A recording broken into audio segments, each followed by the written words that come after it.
It is unfortunate that I must first make these statements, but it is a pressing matter that needs to be addressed.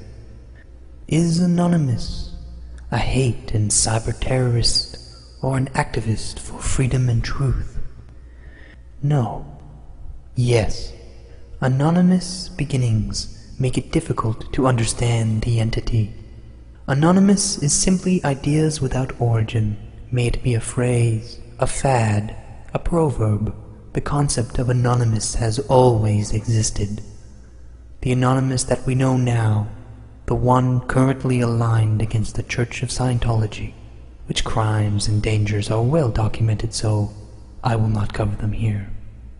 Anonymous started as an image board in Japan nearly a decade ago, a place where there were no rules, no topic, no identity, images and text with no authorship. The only control was whether a post was enjoyed or simply deleted from lack of interest. The individual isn't measured. Slowly, through repetition and this unique natural selection, popular ideas duplicated and developed into memes. These memes would be incorporated into new ideas. Evolution of thought. Eventually, another image board was built in the likeness for the English-speaking world. Quickly it grew in scope and influence. A public club with secret members, an ecosystem of thought.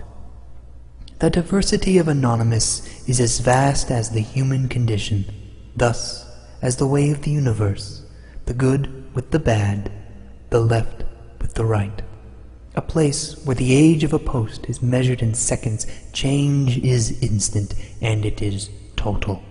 Anonymous is the sum of its members divided infinitely. When Anonymous was young, it was immature and childlike, while the majority was simply for entertainment and creativity. The darker and more sinister aspects slowly pooled in the shadows. Soon this poison spread, and Anonymous found itself with a choice: either continue to let the natural chaos, or to go against the very purpose of Anonymous. Those who controlled the medium, the servers, made the fateful decision to purge these cruel and disgusting segments. A great war waged for what is nearly an eternity in the time of the internet. This underbelly broke off and formed their own image boards, where they could do as they wished outside the original. The majority of these splinters were of that same dark and perverse world. Over time, these niches died or consolidated. They are the ones who have done such harm. They are racist because it is offensive.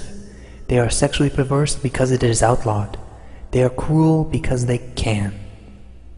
Yet we cannot disown these aspects of Anonymous as much as we can disown the human race. They are nearly everything the majority stand against and can only survive in isolation. Except they are the ones who dare. They are the ones who dare to stand against the racist radio. They are the ones who, maybe out of guilt, brought a pedophile to justice. They are the ones who dared to think freely without regard for others. And they may have started the meme that has grown so large. For all their crimes, they may have just started this whole thing. But with Anonymous, there is no authorship. Their claim is no more valid than the individual's claim to existence. They are simply a spark, but not the fire. Now, the sum of Anonymous has changed even more. Every day, the immaturity and disgust is diluted by the intelligent and the educated, those who are motivated to take up the cause.